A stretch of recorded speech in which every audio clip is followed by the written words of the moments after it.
Ryan Stanton here with ACEP Frontline, joined today by Dr. Rachel Garvin, speaker at ACEP 18, and definitely one of the topics that we were interested in. We likely almost have to talk about the other two topics as well because the registration limit was reached on those. They're all full up. So we want to chit-chat in very interesting topics and something that we have a lot of discussion on. In emergency medicine, we don't always deal with ideal situations. We don't have controlled environments for most cases.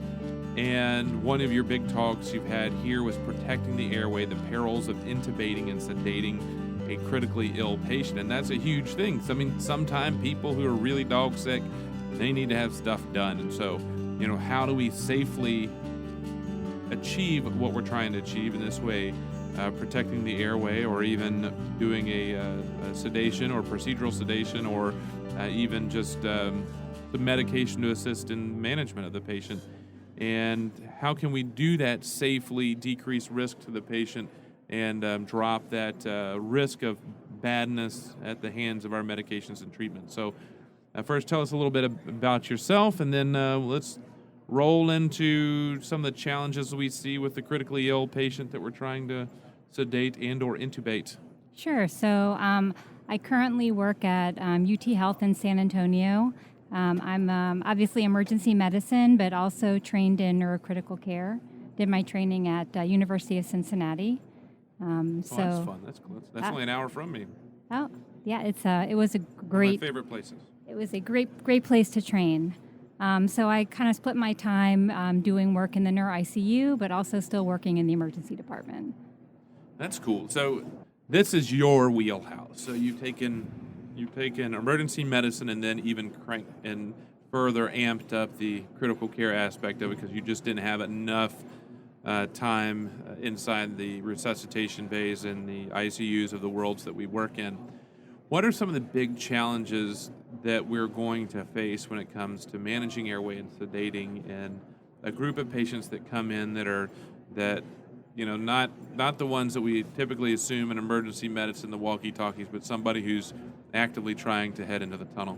Right. So, these patients are definitely very challenging, but I think the most important point is, for the most part, we usually have a little bit of time in order to make a plan.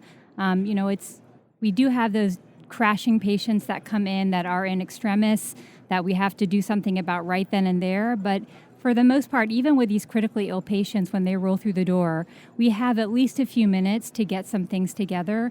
And really the best way to have the process go smoothly, first pass success, making sure your patient is as stable as possible, is to have a plan. And you can start developing that plan as soon as that patient rolls in the door and you see their vital signs and what they look at clinically.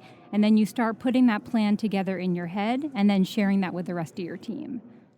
So with this, I think the big things we see is with innovations and most innovations with good management, a good nitrogen washout, good preparations and time. You have plenty of time, no hurry on your intubation, several minutes, if not, 10 minutes or so before somebody starts going down the drain. But what we're talking about in this case is those patients where we don't have that time, we don't have that functional reserve, we don't have the person who has a blood pressure that's going to be able to manage significant sedation very well. How do we approach the critical care? We'll start off with the critical care airway. How do we approach that and prevent some of the common things that tend to happen where patients tend to have the potential to crash after we intubate them? Sure. So, for the first part of it, when the patient rolls in and you think that they're likely going to be someone who needs intubation, start pre-oxygenating them right away. Like they roll in, EMS puts them on the bed, you look at them, you hear the story, you say, this patient probably is going to need an airway very soon.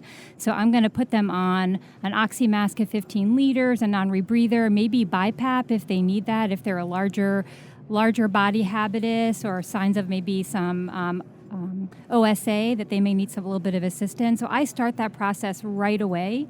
And even if I don't need to intubate them, It's not a big deal to take them off that level of supplemental oxygen, but I start that process right away. The other thing is figuring out the reason why they need intubation. So is it because they have a pneumonia? Is it because they have a hemorrhagic stroke? Is it because they're intoxicated in some way? So figuring out the reason why they need to be intubated and then planning your drugs for intubation accordingly. So this is one of the biggest aspects of not having I always use propofol and a MAC3 for my intubations. So, this patient's coming in with an intraparenchymal hemorrhage from hypertension. I want to make sure to use an agent that actually may be more hemodynamically neutral because I don't want to tank their pressures when I intubate them. If they're a septic patient, thinking about something like ketamine or etomidate for that intubation as opposed to something like propofol. So it's really the picture of identifying the pathophysiology of your patient and matching up the drugs that you need for that patient specifically.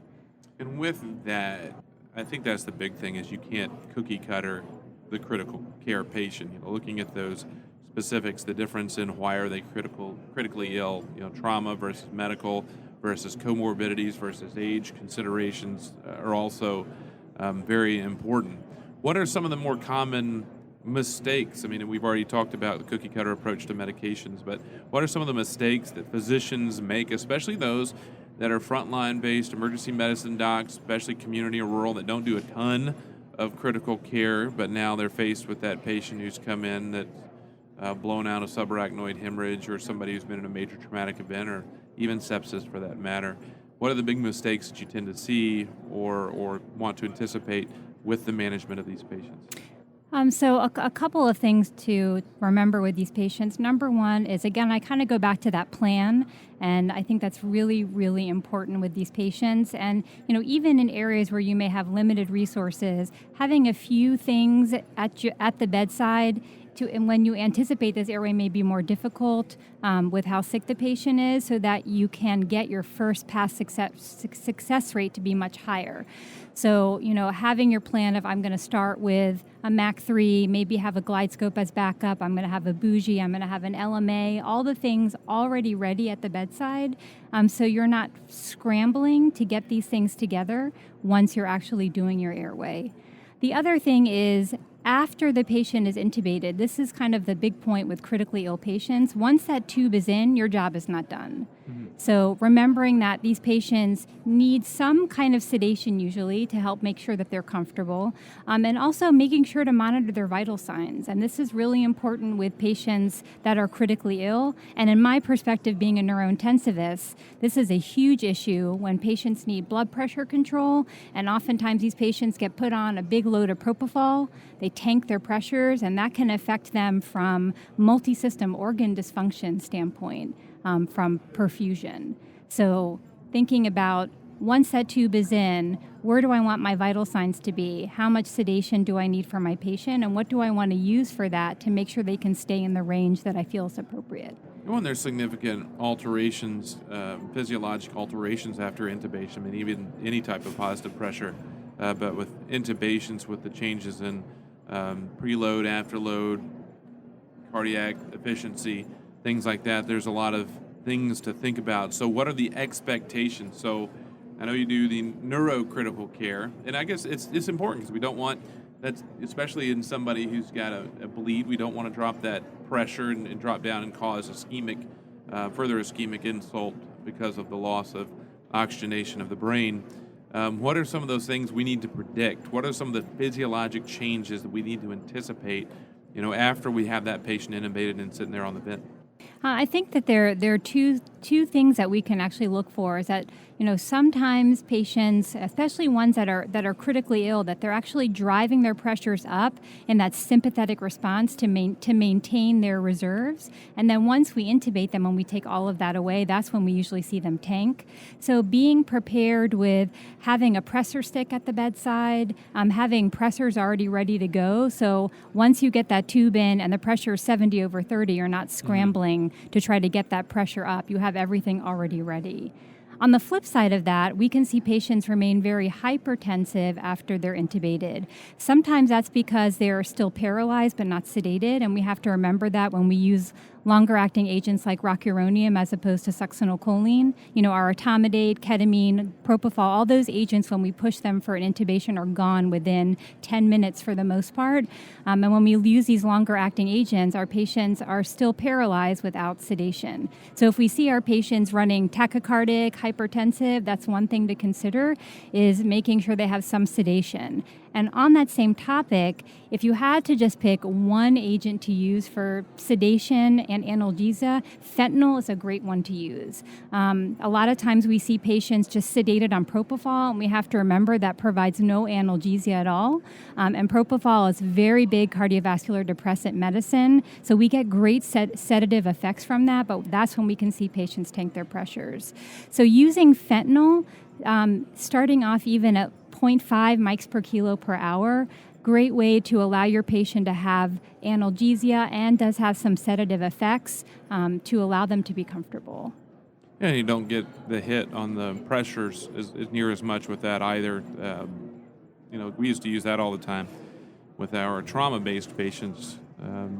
As before we really had the resurgence of ketamine and others, but you get the trauma patient come in with hemorrhagic shock, and all of a sudden we're hitting them with propofol and etomidate, and then wondering why they've got a pressure of 4 over -8. Right. And so that's a big consideration. Now, with regard to sedating, so let's say we're not necessarily intubating, but sedating, a big thing on the emergency medicine is, I work in a facility where I've got, my average patient seems to be about 85 years old, and we still have, falls with wrist fractures and things like that. I need to sedate patients, so somebody with significant comorbidities, not necessarily even critically ill, but we could even say critically ill with other types of injuries, but we have to do some sort of sedation, or even just excited delirium type patients where we're trying to sedate some just to help keep them safe. What are some of those considerations in these patients that, whether through age, comorbidities, or other medical conditions, are making them a higher risk?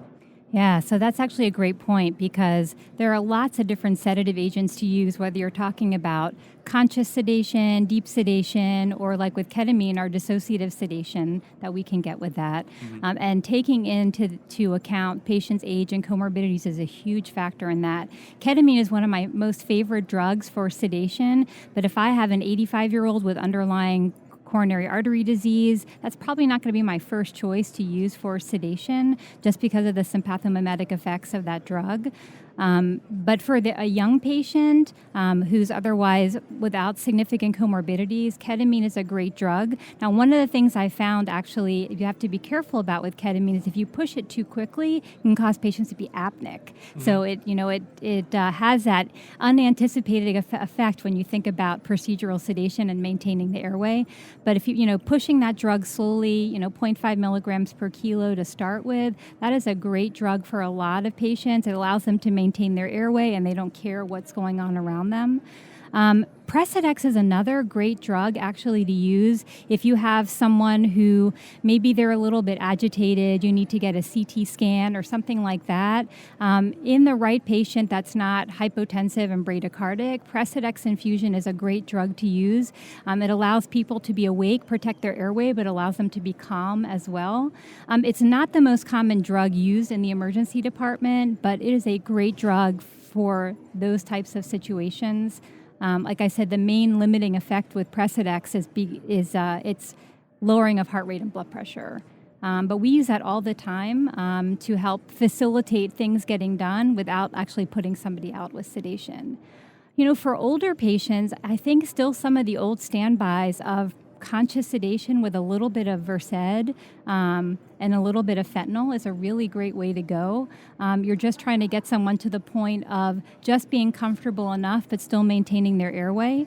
And so that is a really still great standby for a lot of patients that have a lot of underlying comorbidities. Let's make a shift change here, because if you weren't already registered, you're not making it into the next talk that we're talking about because it's booked in full. And of course, it's going to be released after ACEP 18 anyway. So if you missed it, one of the big things, and you talk about neurocritical care, your specialty, and one of the probably one of our least favorite diagnoses in emergency medicine is that of the posterior circulation strokes. That patient that comes in this time of year with the allergies, the potential of vestibular peripheral etiologies of dizziness versus, the risk and thought of missing a significant posterior stroke or circulation-related issue. What are some of the things that it is? I mean, your title is a dizzying differential, and it is one of our least favorite, and I've had these slip through before. Thankfully admitted them anyway, secondary to the symptoms, but didn't necessarily completely appreciate the posterior stroke element. And also those that I feel like I've probably done excessive workups because of my fear for posterior type of stroke. So talk to us a little bit about that and help put all of us at ease about this craziness. Yeah, I'll tell you, when I was given this topic to present on, I was like, man, this is not an easy one. Posterior circulation strokes are really, really tricky, and I think one of the big keys about them is history and physical are going to be the most important. We rely a lot in the emergency department on our labs, on our imaging to help steer us in the right direction. But for posterior circulation strokes, number one, you have to have it on your differential. Mm-hmm. And number two, you have to really get a good history and a good physical exam. It can't just be the once-over of looking at the patient, hold up your arms, hold up your legs sort of thing. You have to actually focus in on the posterior circulation and what things are different between posterior circulation presentations and anterior circulation. It's so easy when we get a call from the field, patient coming in as a stroke alert. They're hemiplegic, they're aphasic, they have a gaze preference. We all know we have to call a stroke alert for that. But one of the most common presenting symptoms for posterior circulation strokes is nausea and vomiting and dizziness, right? So how often do we see patients with nausea, vomiting, and dizziness?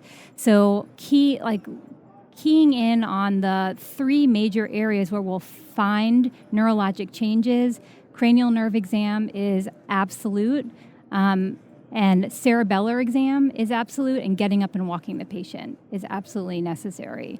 So with some patients, like if you have a pica infarct, unless you actually sit the patient up, you won't know if they have truncal ataxia. And all of our patients are laying on the stretcher in the emergency department, and just that simple act of, can you sit up in bed, that may really elicit the fact that they can't hold themselves steady and really key you in with the fact that they presented dizzy and nauseous with that finding of truncal ataxia. So these are the types of presentations you have to go through: cranial nerve testing, cerebellum, and gait, and put all of those things together with a high suspicion of an acute vestibular syndrome like a posterior circulation stroke to kind of put things in motion.